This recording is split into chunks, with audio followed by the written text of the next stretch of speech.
Hi, welcome back to the shed for what is going to be quite a short video where I'm just going to kind of run through where I am at the moment in terms of the channel, what's going on in the shed and what's going to go on with the shed in the next few months. Now it's been a very busy year in the shed. I'm filming this on the 4th of Feb, and on the 4th of Feb last year I actually published the last video in the Thin Line Telecaster build series, and since then I've built several guitars. There was the P-Bass build and also the Great Guitar Build Off 2021 build. They were followed by the Micawber Telecaster build, and then I did a short series on Harley Benton Kit SG that I put together, and then came the 335. And I've spent much of the last 6 months building that, and to be honest, I loved every second of it. It was an absolutely amazing experience, and I'm absolutely chuffed to bits with the results of that. But it has had a bit of an impact working at that intensity for that long, learning as I'm going along, trying desperately hard to get 2 videos a week out, can kind of wear you down a little bit. And if I'm honest, I am feeling a little bit tired and a little bit burnt out, but no one said it was going to be easy, so you know, that's on me. Also about this time last year, I did a shed tour video, and I talked in that video about some of the plans that I had for the place in the next 12 months. Obviously, none of those things have happened because I've just been up to my neck in other stuff. But that's actually provided me with an opportunity, because what I said I was going to do back then really doesn't make any sense anymore in the context of what I do in the shed. And what I'm going to do is I'm going to give you a little look around the shed so you can see for yourself what I'm talking about. And the main problem is when I built this shed, I never really intended it to be half workshop, half film studio. And it's occurred to me over the last few months especially that the way I'm utilising the space really doesn't work in terms of what I'm asking from that space now. And I think you'll see that as we start to kind of have a look around. So I'll switch over to the GoPro now and you can start to see what I'm talking about.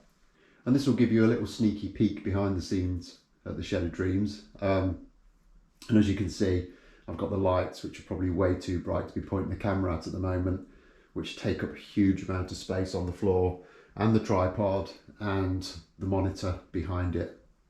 But what having all this equipment here means is that I really have difficulties moving around, and I also struggle getting decent shots sometimes with the camera because I just can't physically get it far enough away from the bench and myself to get those shots. At this end of the room we've got the drill press and we've got the bandsaw, and they're both sat on the router table, so when I need to use the router table I have to clear a lot of stuff off it.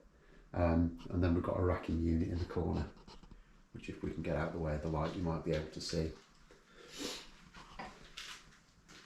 Down the other end of the room we've got some built-in cabinets on the wall and lower down on the floor with a worktop on top, which is invariably full of rubbish and junk that just has nowhere else to live. We've got the glorious rack of planes down there, and then we've got the vacuum cleaner, which is usually knocking around. And in the corner there, hiding away, is a new extractor unit that I got but I haven't done anything with yet. I want to build a plumbed in extraction system, but obviously until I've done the shifting round there's absolutely no point. And then we have the tool wall that's behind the bench at the moment. Now what I want to do is actually flip things round by 90 degrees so that I'm actually working at one end of the room and filming from the other, which will give me a lot more opportunity in terms of what and how I can film. So that will involve flipping the workbench round by 90 degrees, and it will also mean I've got to take the tool wall down and put it onto the back wall. So it will kind of flip round from where it is now, so the long bit of the tool wall will be on the back wall and the short bit will be coming around the corner onto this long wall here. I will then move these cabinets from this wall, kind of taking up the rest of the space where the tool wall is at the moment, maybe coming a little bit past there.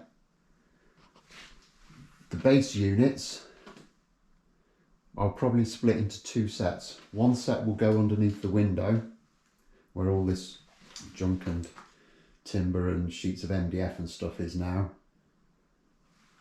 and the rest of them will go partially along the wall underneath the top cabinets. Now last year I spoke about putting an extraction booth that's collapsible into this end of the workshop where the rack of crap is. I've decided against that because what it means is if I had it in operation, I wouldn't be able to get in and out of the workshop, which is a major flaw.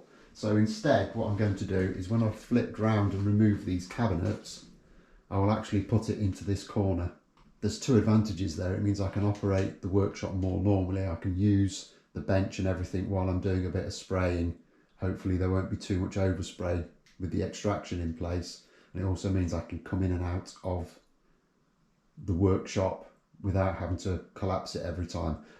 And also the area it would extract to at the back of the shed is just a lot better location for the overspray to be sucked out into. I can actually do a lot more with that. But what I'm hoping is when all this is achieved, I can actually make much better use of the space, plus have a much friendlier environment for making videos, because it is a time-consuming process anyway, and whilst you're working around an unsuitable workspace, that just makes it even more time-consuming and frustrating. But even though I'm really pleased with the way that the channel's going, the growth over the last 18 months has just blown me away, if I'm honest, and the way people just keep coming back and watching everything that I put out, I'm just absolutely so grateful for it.